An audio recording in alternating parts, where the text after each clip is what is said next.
கூச்சமில்லை, வெட்கமில்லை. ஒரு தொழிலதிபருக்காக ஒரு நாட்டின் பிரதமர் விமானம் பிடித்து நாடு நாடாக சுற்றுகிறார். தன்னுடைய நண்பர் அதானிக்காக அயல் நாடுகளுக்கு பயணம் சென்று அந்நிய நாடுகளோடு பொருளாதார தொழில் ஒப்பந்தத்தை ஒரு பிரதமர் நின்று பேசி ஒப்பந்தத்தை போடுகிற வேலையை செய்கிறார். 44 பாட்டாளி வர்க்கத்தை சார்ந்த தொழிலாளர்களை, விவசாய கூலி தொழிலாளர்களை உயிரோடு குடிசையிலே வைத்து கொளுத்தியதற்கு பழிவாங்குவதற்காக சட்டம் அவனை விடுதலை செய்து விட்டது, நீதிமன்றம் அவனை காப்பாற்றிவிட்டது. ஆனாலும் அவன்தான் குற்றவாளி, அவனை விட முடியாது, பழிவாங்கியே தீர வேண்டும், தண்டித்தே தீர வேண்டும் என்று எம்எல் இயக்கம் முடிவெடுக்கிறது. ஆனால் அதை நடைமுறைப்படுத்துவதற்கு பல ஆண்டுகள் தேவைப்பட்டன. அயோத்தியில் அந்த இடத்தில் ராமர் கோவில் கட்டுவதற்கு எந்த தரவுகளும் ஆதாரங்களும் இல்லை என்பதை விசாரணை நடத்திய நீதிபதிகளே ஒப்புக்கொள்கிறார்கள். அந்த அகழாய்விலே கீழே சில 100 அடிகளுக்கு கீழே கட்டிடங்கள் இருந்ததற்கான ஆதாரம் இருக்கிறது. ஆனால் அந்த கட்டிடம் இந்து கோவில் தான் என்பதற்கான ஆதாரம் இல்லை. நீதிபதிகளே தங்கள் தீர்ப்பில் சொல்லுகிறார்கள்.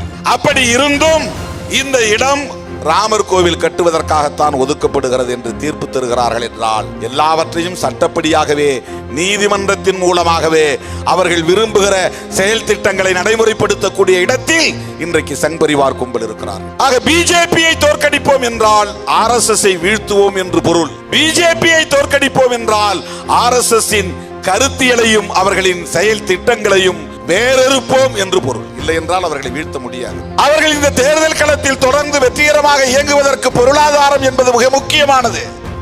அந்த பொருளாதாரத்தை அவர்களுக்கு வழங்கக்கூடிய சக்திகளாக இருக்கிற கார்ப்பரேட்டுகளை வலுவாக தங்கள் கட்டுப்பாட்டுக்குள்ளே வைத்திருக்க வேண்டும். அதற்காக ஒட்டுமொத்த தேசத்தின் பொருளாதாரத்தையும் கார்ப்பரேட் மயமாக்குதல் என்கிற நடவடிக்கையிலும் அவர்கள் வெற்றி பெற்று வருகிறார்கள். இன்றைக்கு இருக்கிற நெருக்கடியை புரிந்து கொண்டு இந்த நாட்டையும் மக்களையும் பாதுகாக்க வேண்டும் என்கிற தேவையை உணர்ந்து கொண்டு இந்த பாசிச இந்துத்துவாவை வீழ்த்த வேண்டும் என்கிற வரலாற்று கட்டாயத்தை உணர்ந்து கொண்டு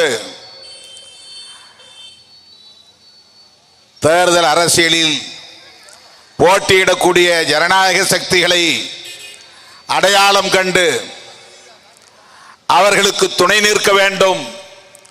எவ்வளவு விமர்சனங்கள் இருந்தாலும் அந்த விமர்சனங்களை கடந்து பிஜேபியை சங் பரிவார்களை வீழ்த்த வேண்டிய தேவை உள்ளது என்கிற அடிப்படையில் துணிச்சலாக இந்த முடிவை எடுத்திருக்கிற மக்கள் அதிகாரம் அமைப்பை நான் மனமாற பாராட்டுகிறேன், வாழ்த்துகிறேன். தோழர் காளியப்பன் அவர்கள் குறிப்பிட்டதை போல எனக்கும் புரட்சிகர இயக்கங்களுக்கும் இடையிலான இந்த உறவு, நட்பு என்பது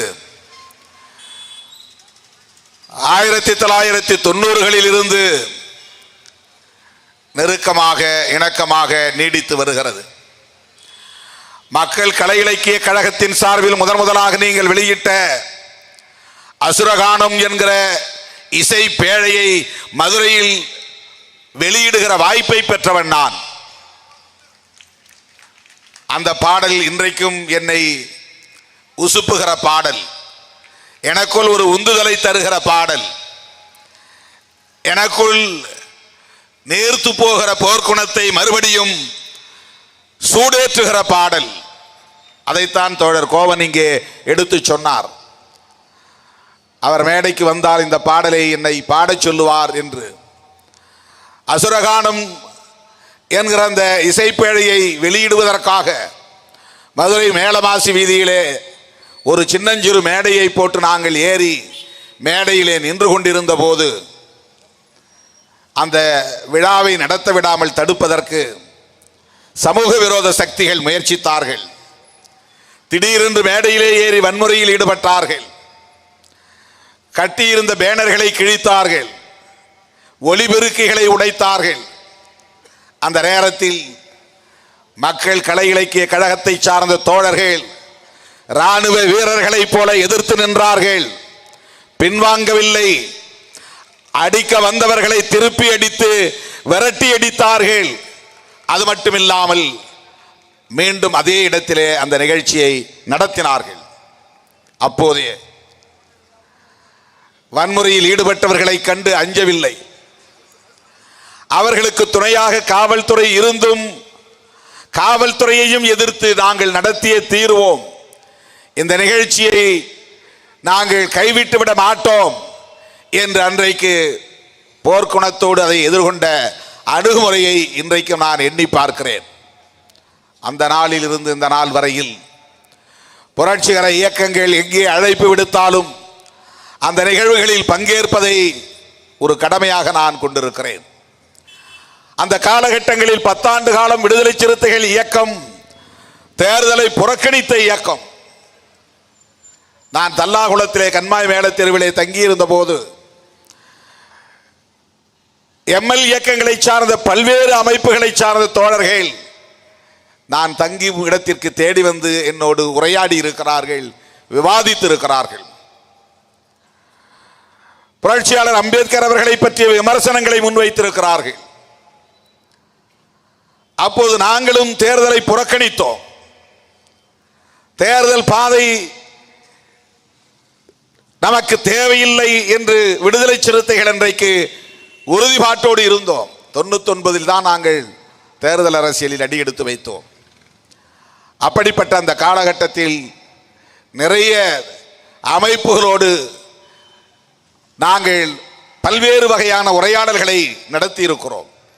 அதற்கு முன்னதாக கல்லூரி பருவத்தில் மக்கள் கலை இலக்கிய கழகம் மற்றும் சிபிஐ எம்எல் இயக்கங்களை சார்ந்தவர்கள் வெளிக்கொணர்ந்த பல்வேறு இதழ்கள், கேடயம், மனவோசை, புதிய ஜனநாயகம், புதிய கலாச்சாரம் ஆகிய இதழ்கள் படிக்கிற வாய்ப்புகளை பெற்றவன் நான்.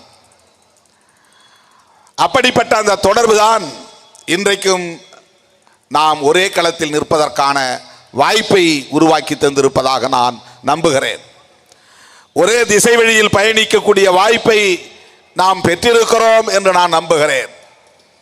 அதனால்தான் இன்றைக்கு நான் வாணியம்பாடி வரையில் சென்று பேராசிரியர் அப்துல் காதர் அவர்களின் பவள விழா நிகழ்வை முடித்துக்கொண்டு 1 மணி நேரத்திற்குள்ளாக அங்கிருந்து புறப்பட்டு அடுத்த ரயிலை பிடித்து சென்னை வந்து இறங்கி ரயில் நிலையத்திலிருந்து நேரடியாக விமான நிலையம் வந்து விமானம் பிடித்து ஓடோடி வந்திருக்கிறேன். உங்கள் முன்னால் நின்று கொண்டிருக்கிறேன். இந்த மாநாட்டில் சில நிமிடங்களாவது பேசியே தீர வேண்டும் என்கிற அந்த ஆவலோடு நான் ஓடி வந்திருக்கிறேன். நீங்கள் எடுத்திருக்கிற இந்த நிலைப்பாடு வரலாற்று முக்கியத்துவம் வாய்ந்தது. சக இயக்கங்கள் விமர்சிக்கலாம், நாடாளுமன்ற ஜனநாயகத்தை ஏற்றுக்கொள்ளாத புரட்சிகர இயக்கங்கள் இதை விமர்சிக்கலாம்.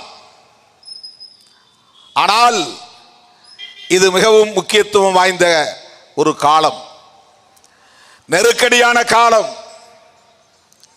காங்கிரஸோடு விமர்சனங்கள் இருக்கலாம், திராவிட முன்னேற்ற கழகத்தோடு விமர்சனங்கள் இருக்கலாம், தேர்தல் அரசியலில் ஏற்கனவே ஈடுபட்டிருக்கிற சிபிஐ எம்எல் விடுதலை இயக்கத்தோடு விமர்சனங்கள் இருக்கலாம், எங்களை போன்ற இயக்கங்களோடும் கருத்தியல் ரீதியான விமர்சனங்கள் இருக்கலாம்.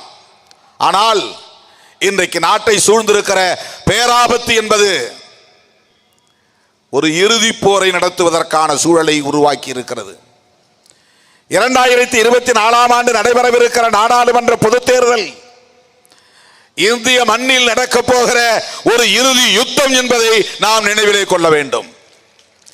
இது ஒரு இறுதி போர். சங் பரிவார்களா, ஜனநாயக சக்திகளா, சனாதன சக்திகளா, ஜனநாயக சக்திகளா என்கிற கேள்விக்கு விடை காணக்கூடிய ஒரு யுத்தம் தான், இறுதி யுத்தம் தான் 2024 நடைபெறுகிற நாடாளுமன்ற பொது தேர்தல்.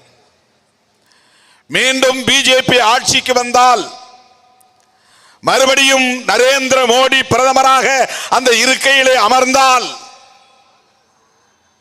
நாம் இங்கே எந்த கருத்தியலையும் பேச முடியாது, உரையாடல்களை நடத்த முடியாது,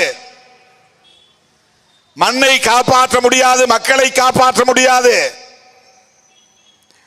மிக பெரும் நெருக்கடிக்குள்ளே நாம் தள்ளப்படுவோம், ஆளாக்கப்படுவோம். இது வெறும் யூகம் இல்லை, வெறும் கற்பனாவாதம் இல்லை. பிஜேபி மீது உள்ள வெறுப்பால் நாம் உமிழ்கிற வெறுப்பு அரசியல் இல்லை. நாம் பேசுவது மண்ணை காப்பதற்கான அரசியல், மக்களை காப்பதற்கான அரசியல். அவர்கள் பேசுகிற வெறுப்பு அரசியலுக்கு எதிர்ப்பு அரசியல். ஆகவே காங்கிரஸ் எந்த களத்தில் நின்று பிஜேபியை எதிர்க்கிறதோ அதே களத்தில் மக்கள் அதிகாரமும் நிற்க வேண்டிய தேவை, ஒரு வரலாற்று தேவை உருவாகி இருக்கிறது. கம்யூனிஸ்ட் கட்சிகள், திராவிட கட்சிகள், அம்பேத்கர் இயக்கங்கள் அகில இந்திய அளவிலே இன்றைக்கு ஒருங்கிணைந்து இருக்கிற வரலாற்று தேவை உருவாகியுள்ளது.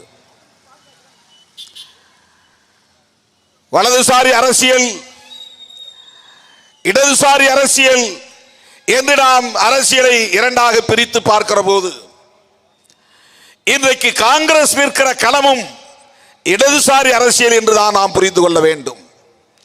காங்கிரஸ் இடதுசாரி இயக்கமா இல்லையா என்பது வேறு.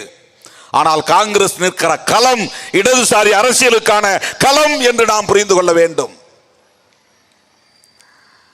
ஏனென்றால் காங்கிரஸ் உள்ளிட்ட இந்த கட்சிகள் அனைத்தும், இந்தியா கூட்டணியில் இடம்பெற்றுள்ள கட்சிகள் அனைத்தும் மக்கள் அதிகாரம் எந்த நோக்கத்திற்காக இந்த நிலைப்பாட்டை எடுத்திருக்கிறதோ அதே நோக்கத்திற்காக களத்திலே கைகோர்த்து நிற்கிறது. பிஜேபியை தோற்கடிக்க வேண்டும். பிஜேபி ஒரு சராசரி அரசியல் கட்சி அல்ல. காங்கிரஸை போல இதர கட்சிகளை போல சராசரியான தேர்தல் அரசியல் கட்சி அல்ல. வெறும் அரசியல் அதிகாரத்திற்கு போட்டி போடக்கூடிய வெறும் சராசரியான ஒரு அரசியல் கட்சி அல்ல. பிஜேபி என்பது ஆர்எஸ்எஸ் என்கிற இயக்கத்தின் ஒரு அரசியல் பிரிவு. ஆர்எஸ்எஸ் என்கிற இயக்கம் பிஜேபியின் கலாச்சார பிரிவு அல்ல. ஆர்எஸ்எஸ் என்கிற இயக்கத்தின் அரசியல் பிரிவு பிஜேபி. பிஜேபிக்கு முன்பு பிறந்தது ஆர்எஸ்எஸ். ஆர்எஸ்எஸ் அரசியல் குழந்தை பிஜேபி. பிஜேபியின் குழந்தை அல்ல ஆர்எஸ்எஸ். ஆர்எஸ்எஸ் நூற்றாண்டை கொண்டாடுகிறது. வருகிற 25 ஆர்எஸ்எஸ்க்கு நூற்றாண்டு. ஒரு நூற்றாண்டுக்குள் அவர்கள் என்ன நோக்கத்திற்காக இந்த இயக்கத்தை உருவாக்கினார்களோ அந்த நோக்கத்தை நிறைவேற்ற போகிறார்கள் என்கிற மமதையோடு இருக்கிறார்கள். ஒன்றே ஒன்றுதான் அவர்களுக்கு எச்சம். எஞ்சி இருப்பது அரசமைப்பு சட்டத்தை தூக்கி எறிவது என்பது மட்டும்தான். அவர்களுடைய திட்டங்களை, செயல் திட்டங்களை ஒவ்வொன்றாக நடைமுறைப்படுத்தி வருகிறார்கள்.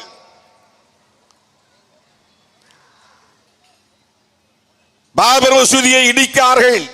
அது இடிக்க வேண்டும் என்கிற செயல் திட்டத்தில் முதன்மையானது, அவர்களின் செயல் திட்டங்களிலே முதன்மையானது. பாபர் மசூதியை இடித்தார்கள். ராமர் கோயிலை கட்ட துணிந்தார்கள், முடித்து விட்டார்கள், திறக்க போகிறார்கள். ஜம்மு காஷ்மீர் மாநிலத்திற்கு இந்திய அரசமைப்பு சட்டம் தருகிற சிறப்பு தகுதியை அழிக்க வேண்டும், நீக்க வேண்டும், ஜம்மு காஷ்மீரை உடைக்க வேண்டும் என்பது அவர்களின் செயல் திட்டங்களில் ஒன்று. அதையும் செய்து முடித்து விட்டார்கள். அண்டை நாடுகளில் இருந்து இந்த மண்ணுக்கு குடியேறி வருகிற இஸ்லாமியர்களுக்கான குடியுரிமையை பறிக்க திட்டமிட்டார்கள். அதையும் சிஏஏ சட்டம் கொண்டு வந்து நடைமுறைப்படுத்தி விட்டார்கள், சட்டம் கொண்டு வந்து விட்டார்கள். காமன் சிவில் கோட் அல்லது யூனிஃபார்ம் சிவில் கோட் என்கிற சொல்லப்படுகிற பொது சிவில் சட்டம் தான் பாக்கி.